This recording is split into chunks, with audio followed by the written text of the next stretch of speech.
They come at night, when the little ones are still asleep, and no one gets to scream, and no one except him.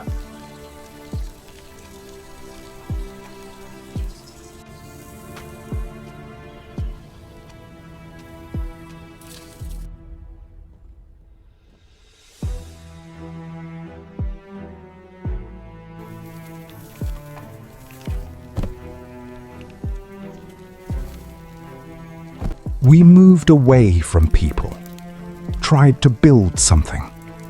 But even here, it wasn't safe. Pokémon kept disappearing. The young ones, most of all.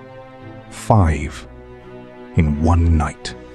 Umbreon came in the night, barely standing, and told us where they were. I looked into his eyes, and I understood everything. That kind of look belongs to someone who's been broken slowly, almost all the way. He didn't come for help. That would have been too simple. He came because somewhere inside, there was still something left. Just barely.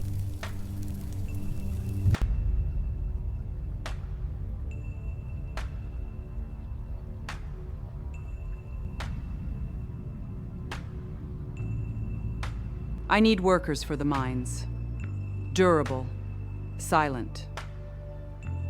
Capturing is prohibited. That's why we take wild ones. And you make them suitable. I'll need equipment. It's already on its way.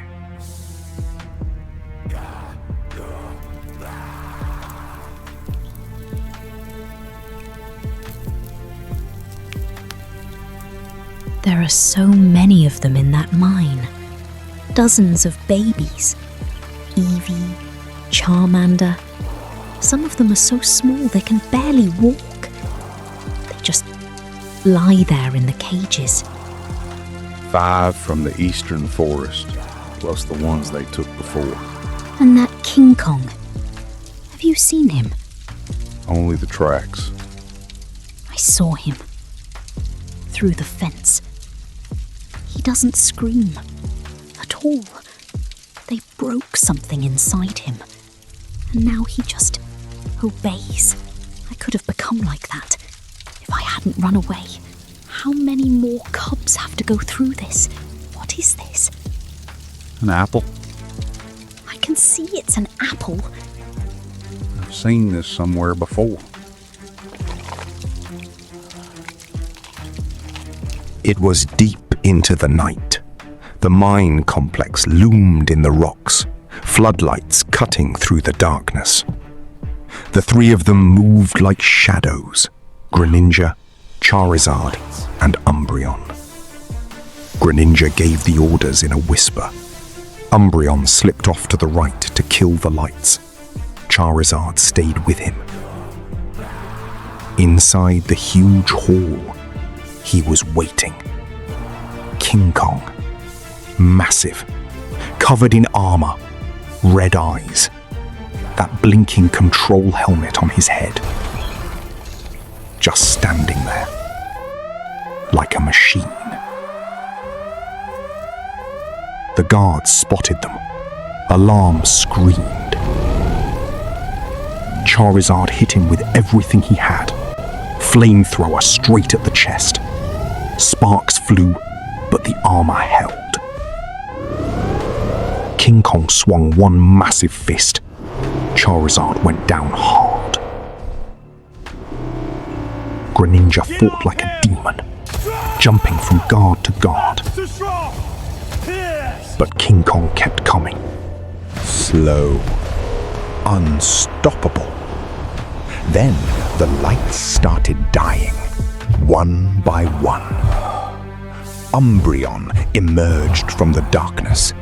His rings flashed blinding white. Kinkong roared, covering his eyes. Charizard struggled to his feet and shouted, "The helmet! The joint at the back of the neck!" Greninja didn't hesitate. He ran up Kinkong's back, climbed like it was nothing. Another flash from Umbreon. One precise strike. The helmet cracked. The lights went out. Kinkong froze. Then slowly, heavily, dropped to his knees. The giant was on the ground.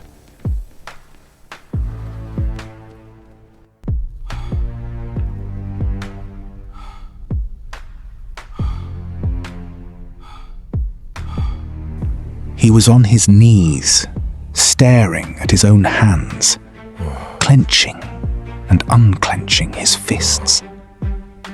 Then he looked up at us, just stood up and walked into the darkness without looking back. Umbreon whispered, "Does he remember himself?" I answered, "Not anymore." That's what they do to them. That's why we're here. Lower level. Cages along the walls.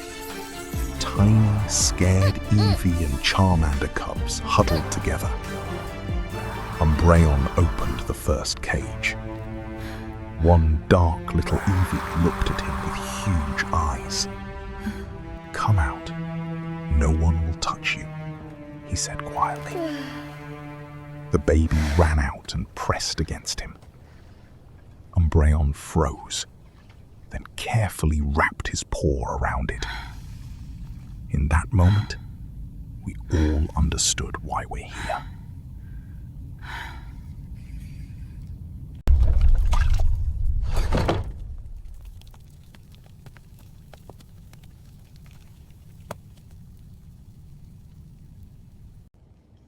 But at that moment, everything changed. Mrs. Wexler stepped out of the darkness, furious. She fired the paralyzer at the babies. Umbreon instantly shielded them with his own body. He collapsed unconscious. How dare you! Charizard freak! unleashed a stream of fire beside her to scare her away. She staggered back and screamed. Greninja quickly picked up Umbreon in his arms, and they fled into the tunnel with the babies. At dawn, they returned to the clearing. The rescued babies were finally home.